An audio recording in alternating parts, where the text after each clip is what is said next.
بسم الله الرحمن الرحيم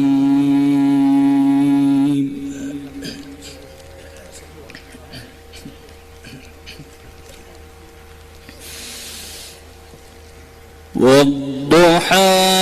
والليل إذا سجى ما ودعك ربك وما قلى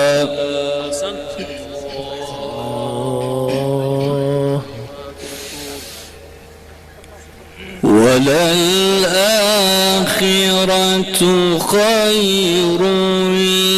لك من الأولى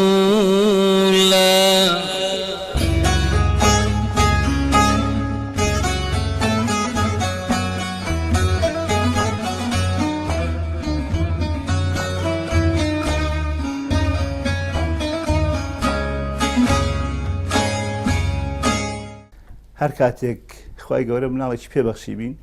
پێشەوە لەدایک بووە من خەوم دیوە لە خەومە شەوێک یاد و شۆلەوە پێش بوو لە خەومە ماسییان پێدا ئیتر کە ئەوەش تەجروبەم هەبوو لەسەر ئەو ماسیە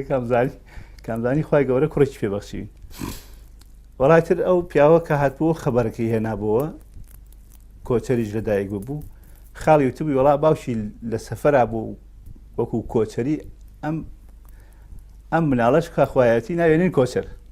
لەوە ناوەکەیان نابوو کۆچەری من بۆ خۆم مەوجود نەبووم تانوێت ژیانی کۆچەر باسکەم هەر لە هەواڵی ڕۆژی حەملمەوە بە کۆچەر هەموو شتێکی بەهرەمەندی تیا بووە هەموو شتێکی جیاوازی تیا بووە لەگەڵ مناڵەکانی کەسمە ئەنی خۆ هەمیان فەزلی خۆی هەمویان باشن شکر بەڵام ئەو بەهرەمەنێکی جیاواز بوو لەگەڵ ئەوانە بە حەملم بە هەموو شتێکی لەخوا بە زیابێ سپاس بۆ خۆی گەورە لە تەمەنی 5 ساڵ بەخوا نەچ بۆ مەکتەب ئەمنار بۆ لای مامۆستا قورعانی ئەخوێن جا دوای ئەوەنجا مامۆستا محەمە دەرسی پێ ئەو دوای مامۆستا ڕێبوار دەرسی پێ ئەو دوای مامۆستا مەلا عەبدوڵڵا دەرسی پێ ئەو ئەچوو بۆ لای هەموو مامۆستاکان دەرسی قورعانی خوێن ئەش هاتەوە ئەچوو شتێ فرۆشت تەمەنی 6 ساڵ بۆ 7 ساڵ ئەچوو شتی ئەفرۆشت ئەجا ئەچوو هاتەوە لە ماڵ لە مەکتەب کتێبەکانی دانە و ڕایە کردمونیانەکە بخۆی نەبخوا سەیکیشکە بانگایە باچم فریاکەوە من بچم بانگ بم مامۆستا مەلا جەلال عافیکە لەگەڵ مامۆستا لەگەڵ حاجی مستەفا هەردووکیان زۆریان خۆشەویست زۆر ینی هاندەری بوون تا ئەوی لێبوانیان هێش کەسی کە بانگ بە کتێبەکانی دائەنە لە دەرگاکۆ ڕایە کرد فرێ بکەوێ بانگ بە دوای دراوسەکانمان هەموو ئەوەیە پیان خۆش بوو گویانە دەنگێ کۆچەر ئافرین چەند دەنگ خۆشە تر ئەوەی کە ئەو تەرچی ئابوو بەو ئیشەی کە کردوێتی ینی زیاتر ڕایە کرد بۆ مزگەوت بۆ دەرس خوێندن بۆ بانگدان بۆ ئاهەنگگێڕانی مەولوو بۆ ئەوانەی کە بڵێ مناڵ و شتیانە بۆ هەر بانگیانە کرد ئەنی زۆر بەهرەمەنی زۆر جیاوازی تایە کۆچەر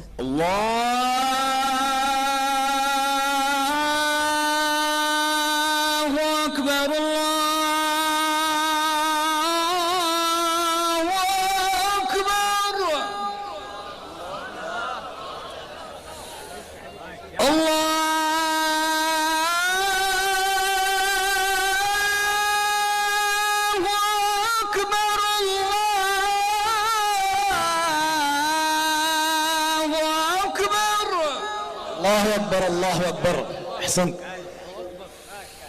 أشهد أن لا إله إلا الله أشهد أن لا إله إلا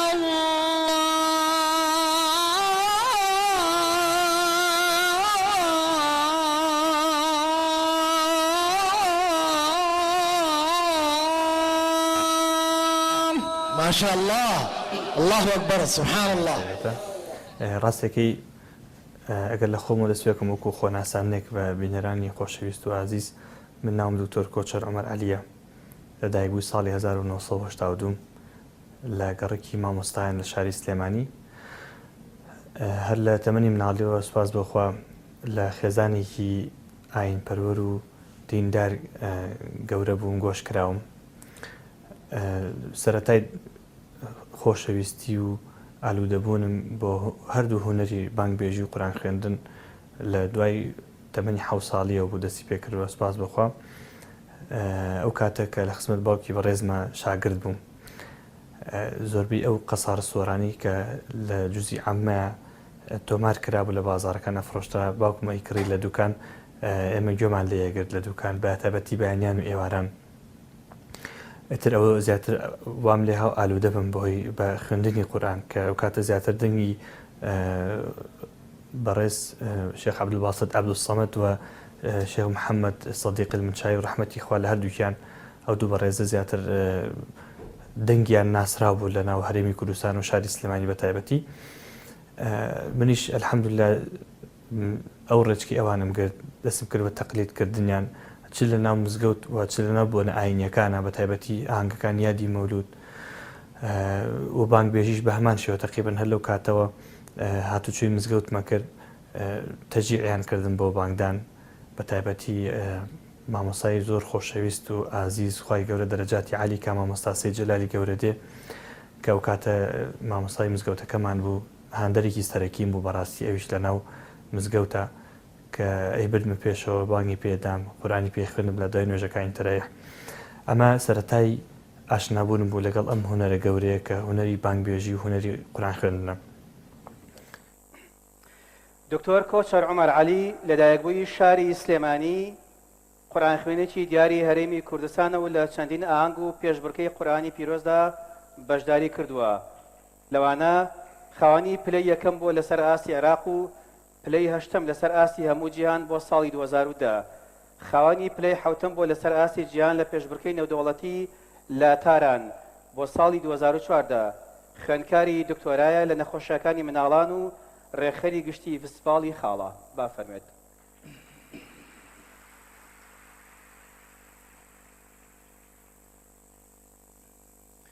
السلام عليكم ورحمة الله.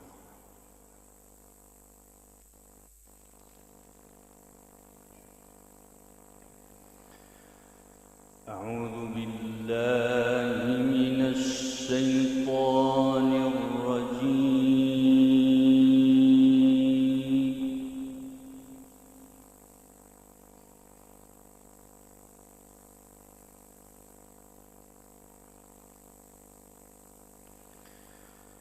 بسم الله الرحمن الرحيم.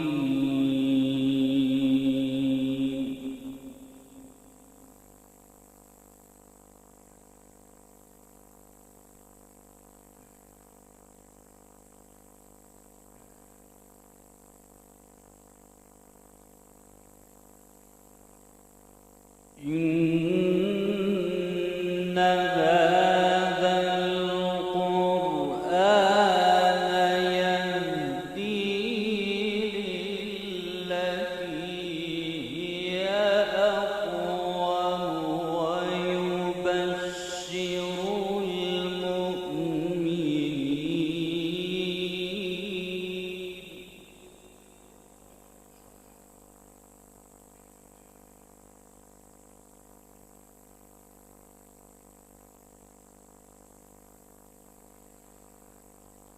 ويبشر المؤمنين الذين يعملون الصالحات أن لهم أجرا كبيرا. ئیتر پاش فترەیەک ینی کاتمەوە بە ماڵەوە بین و حەملا خوا ئەوە یا بوو زۆری پێ نەچوو ینی من ئەمە بە خوای گەورە لە قورئانە فەرمێ یەرزوقو من یەشاء بغەیری حساب من ئەوە کۆچەر بەوە حسابەکەم بەڕاستی ینی نەک هەر وەکو ڕزق ینی وەکو شتێکی وەکو بەهرەیەکی خوای وەکو بەخشندەیەک خوای گەورە بە منی بەخشی بەڕاستی ئینشەڵا لەگەڵ مناڵەکانی کەمە لەگەڵ کوڕەکانی کەمە لەگەڵ کچەکانمە هیچ فەرقان نییە بەنسبەت بنەوە کە باوکم هەمویان وەکو یەک بۆ من ئازیز و خۆشەویستن بەڵام کۆچەر تامیشی تایبەتی هەیە بەڕاستی لەو ڕۆژەوە کە دوای 3 مانگ بەخوا پێما بێت لە دایکبوونی کۆچەر خی گەورە جاتیان لە سەربازی بە بڕیارێکی ئەوەختەی کابرای دیکتاتۆر کە زوو بڕیاری دەرا کرد بۆ ئافات بوو ئەم و بۆ ئەو بۆ ئێمەش بەر ئەو هینەکەوتین تەسریع بوون تەسری بەهۆین لە سەربازی هاتینەوە یعنی بە ئیرادەی خوا ئەو کوڕە خی گەورە ڕزقێکی تایبەتی پێبەخشی بوو کانی ئەڵێ مناڵ بازێک مناڵ هەیە سەر بە ڕزقە کۆچەر بەڕاستی سەر بە ڕزق بوو الحەمدولله ترخوای گەورە تەمەندرێژی کا ئیشەڵڵا لەگەڵ مناڵی ئێوە لە هەر شوێنەکەەوە کە ینی زۆر کەسەیە کە ئەمبینە ئەو دایکی دکتۆر کۆچەرە من شانازی پێواکەم سپاس بۆ خی گەورە زۆر جیاوازی هەبوو کتر لە کولێژ ئاهاتەوانێ بڵێن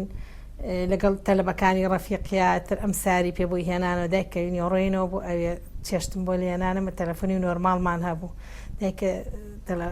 چێش دێنێ و ئێوارە نیۆڕۆینەوە بۆ نانیانە خۆرە چون بۆ سەعیکردن ئەچون بۆ لایمە فەراشەکانیان لەوەی و ئەم کوڕی تۆ چییە مزگەوتی دروستکردە ناو کولیەکەمانە تایەک مزگەوتی بۆ دروستکردین هەموو جەماعەت یەن لێرە جەماعەت دەکەن ئەمە سپاس بۆ خی گەورە ئیسش هاتوچێکەن ئەو باجیانێک کە لەوێ بوون ئیشی ئەو دائیریانە کرد ئستا ئەوانی هەر ینی وەکو کوڕی خوان سەیریەکەن ژنی هێناوە پێوەی هاتون بۆ لای من ئەنی زۆر بە خۆشحاڵیەوەکەوە خی گەورە کوڕێکی وای پێبەخشیون شانازی پێوەکەم حەزەکەم ئیشەڵا نمونەی ئەمانش پیانەڵم بم کوڕەزان و کسەزانەمەڵم ئێوەش بخوێنن باوکو کۆچەر ئیشەڵا ئاوە بەهرەمەنێکی ئاواتان لێ دەرچێ أشهد أن محمد رسول الله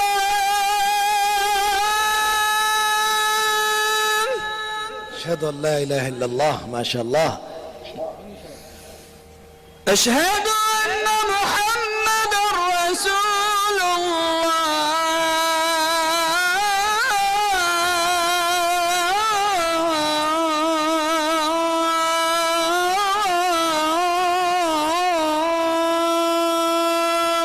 الله الله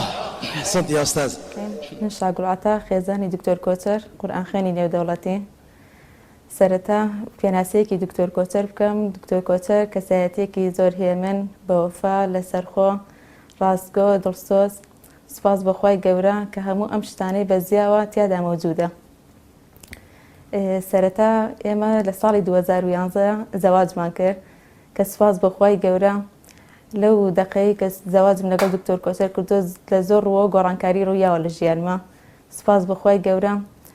لەلایەنی ئیمانەوانەیە هەست ئەەکەم ئیمانم زۆر زۆر لە جاران زیاتر بەرز بۆتەوانە زیاتر ئیلتیزاماتی دینیم بۆ پەیدا بووە و لەگەڵ ئەوەشدا دکتۆر کۆچەر کەسایەتێکی وای هەیە و تەبیعەتێکی وای هەیە زۆر حەزی بەوە هەیە کە هەر خۆشیێک لە ژیانی خۆیدا هەبێت ئەو خۆشیانە منیش بیبینم و بەزیاشەوە طبعا ڕێگری هەر هەبوو هەتا ئێستش ڕێگری هەیە لە بەتایبەتی لە بواری بانگبێژەکە کە زۆر جار ئەچوومە مزگەوتێک نانێهێش بانگ بم لە ئازاریش کە ئێستش کەچمە هەندێک مزگەوت بەداخەوە ڕێگریەکەن بۆ حکومی کە کەسێک لەوێ بەردام بانگە فەرمێت ڕێگەت پێ نادات تر لە ئاگادار نەبوونیانەوە تەبەن بۆی کە پێغەمبەر صلی الله عليه وسلم فەرمێت فەلیؤذن خەیر منکم ئەو کەسەتان کە دەنگی خۆشترە بە ئەو بانگ فەرمێ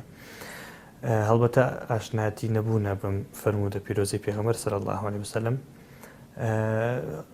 و خاڵێکی تریش کە گرنگە ئاماژەی پێ بکەم لە بواری هونەری قورئان خوێندنە لە دوای ڕوحانی ڕژێمی سەدامەوە لە ساڵی 2003 طبعا تا ئەو فترەیە هەر لە مناڵێ تا ئەو فترەیە تقریبا ئاسێکی جێگیرم هەبوو لە قورئان خوێندن ینی تەتەوڕێکی وا نەبوو لە ڕووی ئەکادیمیەوە زیاتر باسی یەکەم بەڵام لە دوای 2003 سپاس بخوا هەم دەرگای کوردستان کرایەوە دەرگای عێراقیش بە تایبەتی کرا بە ڕووی جیهانە لەو بارەشا طبعا حتما گۆڕانکاری نەوعی ڕوویدا ئەوە بوو پێشبڕکێ دەستی پێکرد لە ساڵی 2006ەوە پێشبڕکەی محەلی لەسەر ئاستی شاری سلێمانی بۆ یەکەم جار کە بەشدار بووم پلەی سێمم بەدەستێنا بانگیان کردین بۆ شاری بەسڕە ساڵی 2006 لەوێ پلەی 12 هێمە بەدەستێنا کە ئەمە سەرەتای بوو بەڵام هەستمە کرد لە ئەسنای پێشبڕکێکە ئێمە ئەدامان جوان بوو بەڵام فەرقمان هەبوو لەگەڵ ئەوانە ینی خوێندنەکەی ئەوان هەستمە کرد ئەکادیمی بوو ئێمە ئەو شتەمان نەبوو بەڕاستی بۆیە دەستم کرد بە لێکۆڵینەوە بە دووادا چوون بۆی الحەمدوللا گەیشتینەوە قەناعەتە کە ئێمە فەنێکەیە پێوترە فەنی مەقامات هونەری مەقامات خوێندنی قورئان بە ئاوازەکان ئێمە لەوایە بەڕاستی ئەو کاتە داماو بووین نەمان نەزانی هیچ مەزدەرێکیشمان نەبوو ئەو بوو هەموو سەفرێکە چوینە جنوب و وەسەتی عێراق بە تایبەتی شارەکانی نەجەف و کەربەلا یاخود بەسڕە لە تۆمارگاکان ئەو کاتە هەبوو لە ڕێی ئێرانەوە کە ئاهاتەوە منتیقەیە ئێمە مەجموعەیە سیدی وشتی زۆرمان کۆ کردەوە تایبەتی بوو زانستە لە شاری سلێمانی لای خۆمان مڕاجعەمانە کردەوە خۆمان فێر کرد بەڕاستی خوای پەروەردگاریش یارمەتی دەرمان بوو ئەوە ڕۆژ بە ڕۆژ ئەلحەمدوللا ئاچوین بەرەو پێشەوە ئەنجامەکانمان نزیکترە بۆ لە ژمارەیەک هەتاوەکو خوای گەورە لوتفی لەگەڵ کردم لە ساڵی 2010 لەسەر ئاستی هەردوو دیوانی وەقفی سونە و شیعە پلە یەکەم مەدەزێنەکە ئێستاشی لەسەر بێت یەکەم کەس وەکو کورد لەسەر ئاستی عێراق پلەی یەکەم بەدەستێنا سوازبخوا ئەو پلەی دووەمیش ساڵێکی ترکە هەردوو ئەنجامەکە تا ئێستا الحەمدوللا پارێزگاریم لێ کردووە بۆیە ئەمە خاڵی بۆ چرخان بوو بۆ چوونە دەرەوەم بۆ بەشداریکردن لە مەحفەلە نێودەوڵەتەکانە و ناستاندنی زیاتری کورد کە بەڕاستی هەر جارێکیشە چوومە دەرەوە من هەموو جارە بەجلی کوردیەوە بەشدارەبووم لە شارەکانی تری عێراق بەڵام چوونە دەرەوەی غیری وڵاتی خۆت تایبەتمەندی تری هەیە ئەو لە ساڵی 2010 لە وڵاتی لیبیا بەشدار بووم ساڵی 2011 لە وڵاتی ئێران ساڵی 2012 لە وڵاتی هیندستان ساڵی 2013 لە وڵاتی جەزایر ساڵی 2014 تەمەن لە 2013 شۆ ساڵانە فیستیڤاڵی نێودەوڵەتی خاڵ لە شاری سلێمانی سازەکرێت کەوش بۆ خۆی هیچی کەمتر نییە لەو ئاهەنگانی کە لە دەرەوەی هەرێمی کوردستان و عێراق سازەکرێت تەمەن بە شایدی ئەوانەی کە بێگانە بوون و میوان بوون لە فیستیڤاڵەکەیە بە تایبەتی لەسەر ئاسی وەزارەتەکانی ئەوقاف دیوانی وەقفی سونە و شیعە ويبشر المؤمنين الذين يعملون الصالحات أن لهم أجرا كبيرا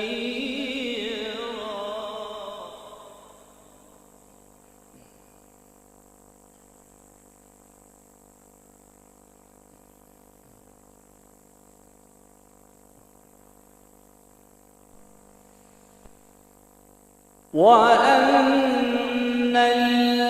الذين لا يؤمنون بالآخرة أعتدنا لهم عذابا أليما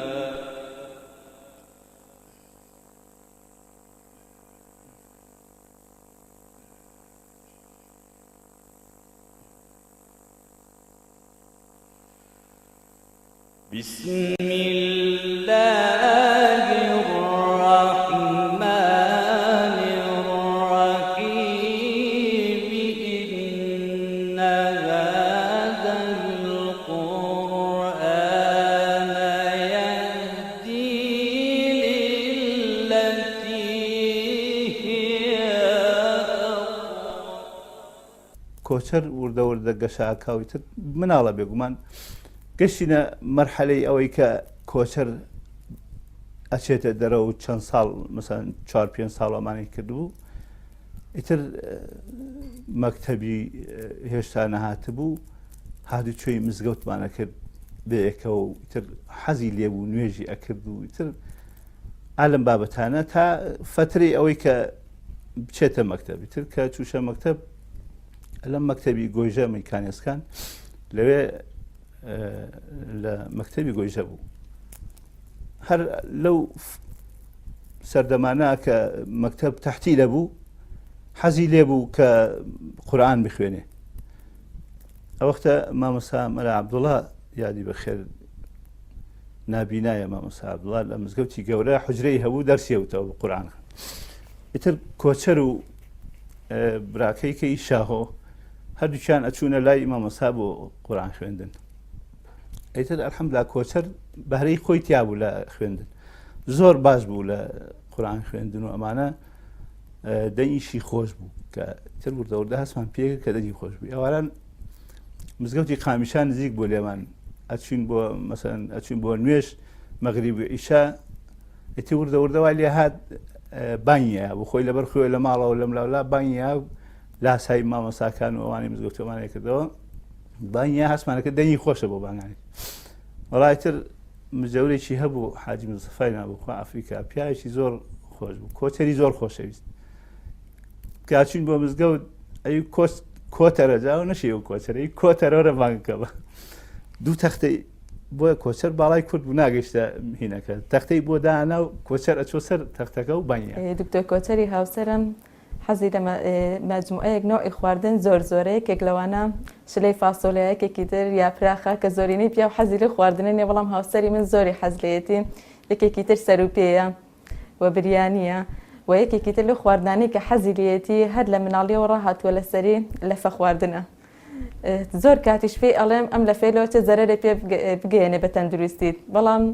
ئەڵێ لە مناڵیەوە لەگەڵ یا ڕاهاتووم و وەکو شتێک نەفسیەن زۆر پێی مرتاحە و حەزیلێتی ئەو لە فێ هەر بخوا ئێستا منیشی کودە بە شەریکێ و کارێ زۆربەی شەوان لە دوێ دوانزەی شەو ئەگەر برسیمان بێتەوە ئەم باتە دەرەوە بۆ لەفە خواردن ئیتر تەمەێکی ئاوا دوایە کە گەورە بوو چۆ کولیە و لە کولیە وەرگیراوە سپاس بۆ خوای گەورە دە بەخوا پێش ئەوانی کە بچێتە کولیە لە سەربان کەپرم بووە کردبوو کەپرێکم بۆ کردبوو ئێستا ڕسمی هەیە و کەپرا وەسە لە لای خۆیەتی ئەمدایم ماڵە میوانمانە بخوانم ڕدای ماڵ پڕ بوو لە میوان ئەموو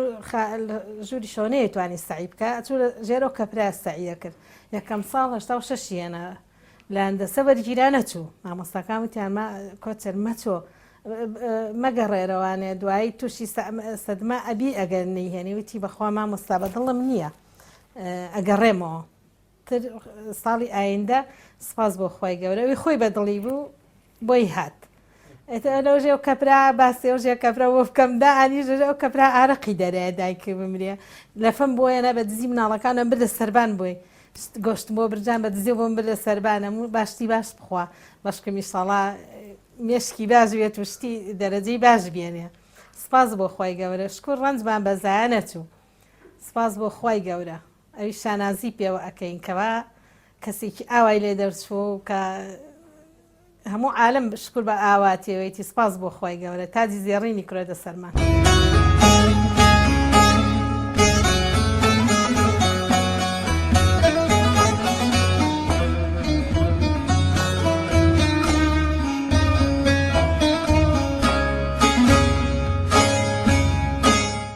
ڕاستیەکەی ئەم کاروانە کاروانێکی دوور و درێژە قورسە بەڕاستی هەڵگرتنی ئەم پەیامە ئەرکیشی قورسە هەروکو پێغەمبەر ساڵ ئاماژەی پێکردو لە فەرمودە شیرینەکانیە بۆیە هەر کەسێک بێ شان باتە شانی بانخوازی و خزمەتکردن چکە بەڕاستی قورئان خوێنیش ئەوەندەی ملی تێگەیشتم هەروکو ئەو بەڕێزانی ترکە وتار ئەدەن لە کەناڵەکانە چ ڕاگەاندی بیستراو بێ میراو بێ نووسراو بێ هونەری قورئان خوێندنیش بەڕاستی بانخوازیە چکە تۆ هیچ شەرحی چەند ئاەتێکەکەی بە چەند ئاوازێک واتە مەجلیسێکە تەنها قورئانی تیاخوێنێ ئێمە بەڕاستی تاوکو 2011 ئەو شتەمە لە وڵاتی ئێمە نەبوو کە خەڵک دانیشێ نەک لە سەرەتای ئاهەنگەکانە هەموو ئاهەنگەکە قورئان خوێندن بێ شتیوامان نەبوو ڕاستە تەرحە کرا من کە قورئان مەخوێن لە ئاهەنگەکە یانە دکتۆر مەسەلەن خۆزگام ئەم ئاهەنگە هەمووی قورئان خوێندن بووە شتێکی تیا نەبووە ڕاستی ئەمە گەڵاڵی کرد لە لای من کە شتێکی ئاوا دروستکەی ئەو بۆ الحەمدولیلا ئێستا حینی جمهورێکی بێشماری هەیە لە شارەکانی تر هەرێمی کوردستانیش داواکاری جددی هەیە لەسەری حتا داوایان کرد لەسەر مەصرفی خۆیان هەموو شتێک ئامادەکاریەکەن بەس بووی ئەوە هەنگانە بێتە ئەوێ بۆیە یعنی ئەمە عشقی تاکی کوردە بۆ هونەری قورئان خوێندن طبعا ئەوەی کە لە وڵاتی ئێمە مەشهور بوو عادەتەن قیرائی عێراقی بوو زیاتر هونەری میسری کەمتر زیاتر ئەو دوو قورئان خوێنی کە عەرزم کردن ڕەحمەتی خۆیان لێبێ شێخ عەبدولباسط عەبدولسەمەد و محەممەد سەدیق المەنشاوی زیاتر ئەو دوانە کاریگەریان هەبوو لەسەر کۆمەڵگەی کوردی بەڵام لە پاشەوەی کە ئەو درگایە کرایەوە بە ڕوومانە ئەو قورئان خوێنەی ترکە بەڕاستی ئێستا سەرسام پێیان شێخ شەحاد محەممەد ئەنوار دکتۆر ئەحمەد نوعینە شێخ محەممەد البسیونی زۆر قورئان خوێنتر شێخ محەممەد عیمران مستەفە ئیسماعیل ڕەحمەتی خۆیان لێبێوانە وفاتیان کرد لە ژیان نەماون ئەمانە بەڕاستی کەسایەتی دیارەکانی هونەری قورئان خوێندن شێخ محمود شەحاد کە کوڕی خوا لێ خۆش بوو شەحاد محەممەد ئەنوەرە شێخ حەجاج ڕەمەضان هینداوی کە ئەمانە بەشێکی زۆریان لە قورآن خوێنە هاوچەرخەکانن و هەندێکیان لە ژیانە ماونێکێک لەوانە دکتۆر ئەحمەد نوعینە بوو لەگەڵ شێخ محەممەد بەسیونی کە ساڵی ڕابردوو میوانی ڕێزداری فستیڤاڵی خاڵ بوون کە لەسەر ئاستی عێراق بەڕاستی دەنگانێکی گەورەی هەبوو لەسەر ئاستی عالەمی ئیسلامی کە شارێکێ پیوترێ سلێمانی لە هەرێمی کوردستان کە ئەم جۆرە قورآن خوێنانە لە ئامێزەکرێ ئەم ئاهەنگە گەوران لە ئامێزەکرێ بۆی بەڕاستی ئەم ئەرکە قورسە بۆ وەکو بانخوازێک کارەکەی کە قورآنە خوێنی نەک وەکو قورآن خوێنێک دانیشی خەریکی لەگەڵ هەموو احترام و ڕێزم بچیت معیشەتی ژیانی خۆت بخێتە سەرم هونەر ئەمە هونەرە خزمەتکردنە بەڕاستی بە خەڵک نە خزمەتکردنە بە خۆت خوای گەورە خۆی پلت بەرزەکات چکە خوای گەورە فەرمێ وەلەو شئنا لەڕەفعناه بها ئەگەر بیویستایە خۆمان بەرزمانەکردەوە بە قورآنەکە پێویست ناکە تۆ بەڕاستی پەلەقاژە بۆ شتێک بکەیت کە ڕەبتی بە قورآنەوە نییە ولكنه أخلد إلى الأرض يعني هنا جار إنسان خوي بچووکە کاتەوە بەڕاستی بۆیە شانێکی گەورەی قورآن شانێک نییە کە بەڕاستی ئینسان بتوانێت مامەڵی دنیای پێوە بکات جگە لە مامەڵ ئەسڵەکەی خۆی ئەو هونەری کە هاتە وڵاتی ئێمە زیاتر هونەری تیلاوە بوو کە لە وڵاتی میسر کاری پێکرێت وەسە لە وڵاتی ئێرانی برەوی زۆر پێدرێت لە وڵاتانی تر بەعام بە زیاتر مەدرسە ئەسڵەکەی لە وڵاتی میسرەکە هونەری مەقاماتە بەڕاستی ئەم فەنەکە هاتە هەرێمی کوردستانەوە کە باسی مەقاماتێکرا خەڵک سامیە کرد ینی یەترسالی ینی ئێمە تەنها مەقامات بۆ گۆرانی و شتی ینی دەرفیهی تر بەکار هاتۆ بەڕاستی بۆ ئەو پەیامە گەوری خوای پەروەردگار بەکار ناتۆ کە بەڕاستی ئەو شایەنترە کە قورآنی پێ بخوێندرێ و قورآنی پێ جوام کرد هەروکو خۆشەویست ئەفەرمێ صلی الله عليه وسلم ليس منا من لم يتغنى بالقرآن على فرمريك ترى أماجي بيك أفرميت زينوا القرآن بأصواتكم فإن الصوت الحسن يزيد من القرآن حسنا قرآن خوي جوانا بس يزيد يعني زي أكاد أو جواني تو جواني أكيبي أبي موسى أشعري كاتك القرآن يخون شو لنجا بيغمس صلى الله عليه وسلم جويلي يقربوا بعني بي فرمو أي موسى أقاد نبوك لبشتو مشو يوم ليكتي قرآن تخون فرمي بيغمري خوا بو بيدنا أقاد نكرم أقر بمزانة ولا بشتوي جوان تر أمخن خوش تر أمخن بويا براستي مسلمان ئەولاترە بووی کە بتوانێت لەم ئەم هونەرە لە خزمەتی دینەکە بەکاربێنێ تۆ ئێستاوەندی کە بەڕاستی من دیومە من بۆ ئەمانەت ئەم قسەیە بۆ مێژوو باسی یەکەم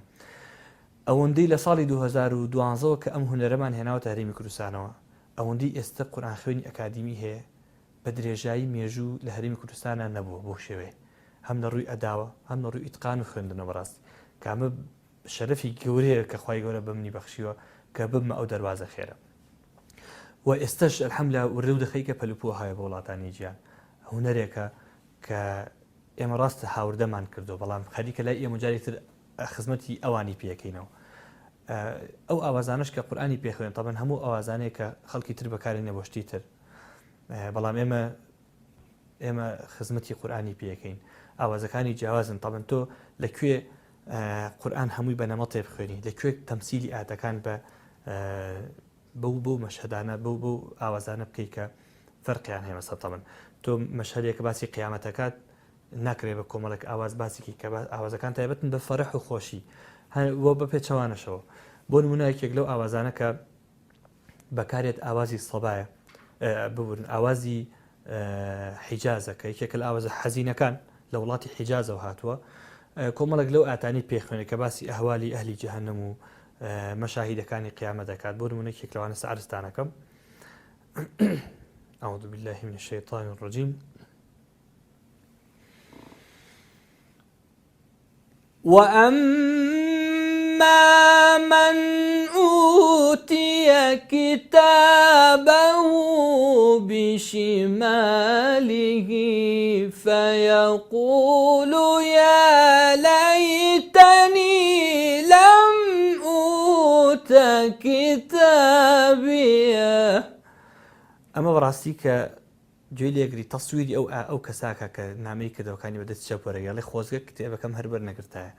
ئەوەی کەشیان بە پێچوانەوە کە بەدەستی ڕاست وەرێگرێ ئەڵێ ها ئومقرە ئەو کتابی ئێستا عەرزانەکەم کە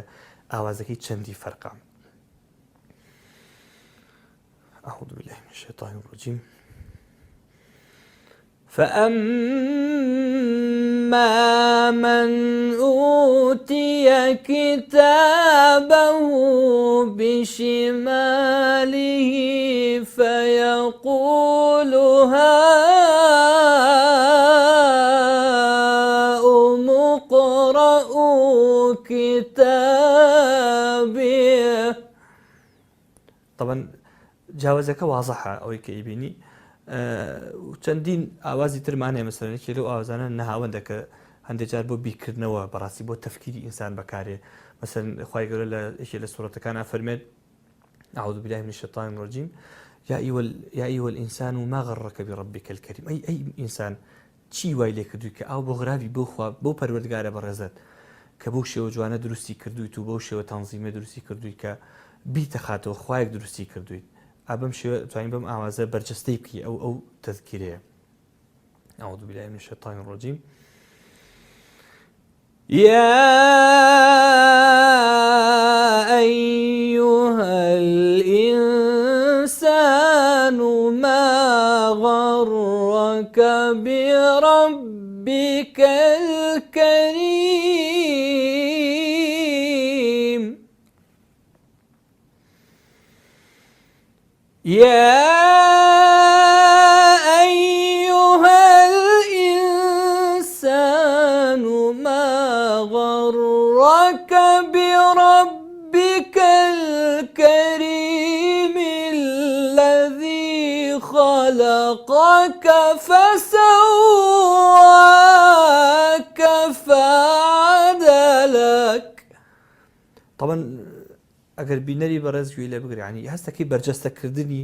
مانای ئاەتەکان لە ئاوازەکانەوە ئەبینی بۆیە هەر کەسێک تەنها شارەزایی هەبێت لە مانای قورئان کاتێک کە بە ئاوازەکان قورانی بۆ خوێنی ئەچێتە عالەمێکی ترەوە و بە هەمان ینی حەقیقەتی قورئان خوێنیش ئەوەیە بێ ئینسان بچێتە ناو واقعی ئاەتەکانەوە مەسەلەن لە شوێنی ترا کە دوعاکردنی تایە مەسەلەن لە شوێنێکە پاڕانەوەی تیا تەمەێکی لەو ئاوازانی کە بەکاری هێت ئاوازی حیجازە بە هەمان شێوە مەسەن لە سوورەتی ئالی عیمرانە خوای گەورە بەم شێوێ لەسەر زمانی باوەڕدارن کە تەوبە ئەکەن و پاڕێنەوە خوای گەورە وەسفیانەکات ئابەم شێوێ لە نهایەتی لە ناوەڕاستی ئاەتە کە خوێن بۆ ناوەڕاستی ئاەتێکی تر أعوذ بالله من الشيطان الرجيم وتوفنا مع الأبرار ربنا وآتنا ما وعدتنا على رسلك ولا تخزنا يوم القيامة. ئەمە ئەیکی تر لەو مەشهدانە طبعا زۆر مەشهدی تر هەیە لە قورئانە بە ئاوازی تر ئەخوێنرێت مەسەلەن بە ئاوازی حیجاز بە ئاوازی ڕست بە ئاوازی سەبا بە ئاوازی عەجەم ئەخوێنرێت مەقامی عەجەمیشی لەو مەقامانی کە بە جەژن ناسرا بەڕاستی کە تەکبیراتی جەژن و قورئان خوێنی جەژنی پێکرێت کە دەلاتە لە یەکێک لە مەقامەکانی فەرەح و خۆشی بۆ نمونە مەسەلەن کە قورئانی پێخوێنرێت أعوذ بالله من الشيطان الرجيم بسم الله الرحمن الرحيم الرحمن علم القرآن خلق الإنسان علمه البيان مرج البحرين يلتقيان بينهما برزخ لا يبغيان فبأي آلاء ربكما تكذبان. ئەماکی تر لە ئاوازانە کە زیاتر لە ڕۆژانی جەژنە بەکارێت کە ئاوازی فەرەحە تەمەن بۆی ئەمانە کۆمەڵک ئاوازن کە قورئانی پیرۆزی پێ جوانتر ئەکرێ بەڕاستی گرنگە هەموو کەسێک کە قورئان ئەخوێنێ بێ بزانێت کە ئەم شێوە ئەکادیمی هەیە بە هونەری قورئان خوێندن بزانێت کە ئەرکی بانخوازە ئەویش هەم نەوەکانی داهاتوو فێرکات هەم خۆشی بەدەنگی قورئان شیرین کە لە لای خەڵک بەڕاستی ئەوەندەی کە بینەری گوێی لەم ئاەتانە بوو بێت هەستەکا کە ئەبێ ئەم شتە واقعی حاڵ بێت لەناو هەموو قورئان خوێنانە بەو شێوێ فێر بن. من لە کۆتاییدا هیچم نەماوە دوعای خێرەکەم بۆ هەموو لایەک خوای گەورە تاعات و عیبادەتمان لێ وەرگرێ ڕەمەزانمان بەخێر بەسەرا بڕێت و بەخێر بڕوا ئینشاءالله ڕەمەزان بێتە کۆتایی هاتنی هەموو ناڕەحەتی و مەینەتەکانی هەرێمی کوردستان خوای گەورە بە دەوڵەتی خۆمان شادمان کات لە دەستی ناحەزان و لە فیتنەی ئاژاوی گەڕابمان پارێزێ خوای گەورەم ئاگرش کە لە هەرێمی کوردستان و لە عێراق هەڵگیرساوە بە ئاوی ڕەحمەتی خۆی بیکوژێنێتەوە دەرگای ڕەحمەت و خێر خۆشی لە هەموو موسڵمانان کاتەوە خی گەور عاقبەتی هەمولایەکمان بەخێر بگێڕێ، خی گەور لە گوناهی دایک و باوکو و خێزان و کەس و کارمان خۆش بێ، خی گەورە ئەم مانگە ڕەمەزانە بکاتە دەواازەیەکی خێر بۆی کە هەمومان لێوی بڕۆین ناو باشتی بەرینەوە ئینشاءالله بەدەستە پیرۆزەکانی پێغەمبەری خوا صلی الله علیه وسلم لە ئاوی حەوزەرمان کەوسەرمان بەنسیب بکات. خی گەورە دەست و پەنجەی ئەم براو بە ڕێزانە ڕنگینتر و دامەزراوتر و ئارامتر و جوانتر بکات بۆ خزمەتکردنی ئەم پەیامە پیرۆزە. خی گەورە لە گوناهی ئێمە و ئێوەش خۆش بێت بە بەرەکەتی گەورە و ڕەحمەتی خۆی. وەسەلام عەلەیکوم وەڕەحمەتوڵڵاهی وبەرەکاتوه.